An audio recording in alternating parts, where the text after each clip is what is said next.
അപകടവും പ്രകൃതി ദുരന്തവും ഉണ്ടായാൽ ആവശ്യത്തിന് ജീവനക്കാരില്ലാതെ നെട്ടോട്ടം ഓടേണ്ട സ്ഥിതിയിലാണ് നെന്മാറ സാമൂഹ്യ ആരോഗ്യ കേന്ദ്രം. നെല്ലിയാമ്പതിയിലെ തോട്ടം തൊഴിലാളികളുടെയും മലയോര പ്രദേശങ്ങളിലുള്ളവരുടെയും ഉൾപ്പെടെ 7 പഞ്ചായത്തിലെ ആശ്രയമായ നെന്മാറ സാമൂഹ്യ ആരോഗ്യ കേന്ദ്രം വേണ്ടത്ര ഡോക്ടർമാരോ മറ്റ് ജീവനക്കാരോ ഇല്ലാതെ പോരായ്മകളുടെ നടുവിലാണ്. പുതിയ കെട്ടിടങ്ങളുണ്ടെങ്കിലും സൗകര്യങ്ങൾ ഒരുങ്ങുന്നുണ്ടെങ്കിലും 134 വർഷത്തെ പഴക്കമുള്ള ആശുപത്രിയായിട്ട് പോലും അത്യാഹിതം സംഭവിച്ച ഗുരുതരാവസ്ഥയിലെത്തിയാൽ മറ്റ് ആശുപത്രികളിലേക്ക് ഓടേണ്ട സ്ഥിതിയാണ്. സാമൂഹ്യാരോഗ്യ കേന്ദ്രത്തിലെത്തി ചികിത്സ തേടിയാലും തുടർ ചികിത്സയ്ക്ക് പാലക്കാട് ജില്ലാ ആശുപത്രിയിലേക്കോ തൃശൂരിലേക്കോ അല്ലെങ്കിൽ മറ്റ് സ്വകാര്യ ആശുപത്രികളെയോ ആശ്രയിക്കേണ്ട സ്ഥിതിയാണ്. തസ്തികയുണ്ടെങ്കിലും എല്ലാം താൽക്കാലികക്കാരാണ്. സൂപ്രണ്ട് ഉൾപ്പെടെ 2 സിവിൽ സർജന്മാരും 6 അസിസ്റ്റന്റ് സർജന്മാരുടെയും സ്ഥിരം തസ്തികയുണ്ട്. കൂടാതെ നാഷണൽ ഹെൽത്ത് മിഷന്റെ ഭാഗമായി ഒരു ഡോക്ടറുമുണ്ട്. ഇതിൽ 6 അസിസ്റ്റന്റ് സർജന്മാരിൽ 5ഉം സിവിൽ സർജന്മാരിൽ 1ഉം ഒഴിവുണ്ട്.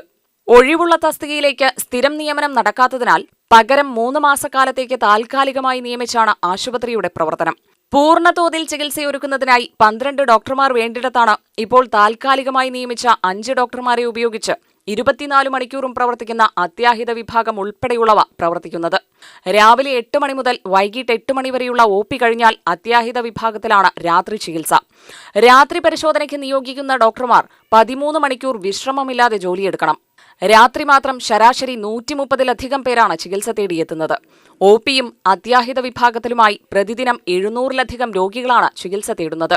നിലവിലുള്ള ഡോക്ടർമാർ അത്യാവശ്യത്തിന് അവധിയെടുത്താൽ ചികിത്സ തേടിയെത്തുന്നവർ വരി നിന്ന് തളരുകയും ഡോക്ടർമാരുടെ ജോലിഭാരം കൂടുകയും ചെയ്യുന്ന സ്ഥിതിയാണ്.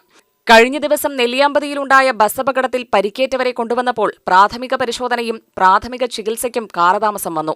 സമീപത്തെ ആരോഗ്യ കേന്ദ്രങ്ങളിൽ നിന്ന് ഡോക്ടർമാരെയും നഴ്സുമാരെയും വരുത്തിയാണ് അപകടത്തിൽപ്പെട്ടവർക്ക് പ്രഥമ ശുശ്രൂഷ നൽകിയത്. തസ്തികകളിൽ നിയമനം നടത്താത്തതാണ് പ്രതിസന്ധിക്ക് കാരണം. UTV news, Palakkad.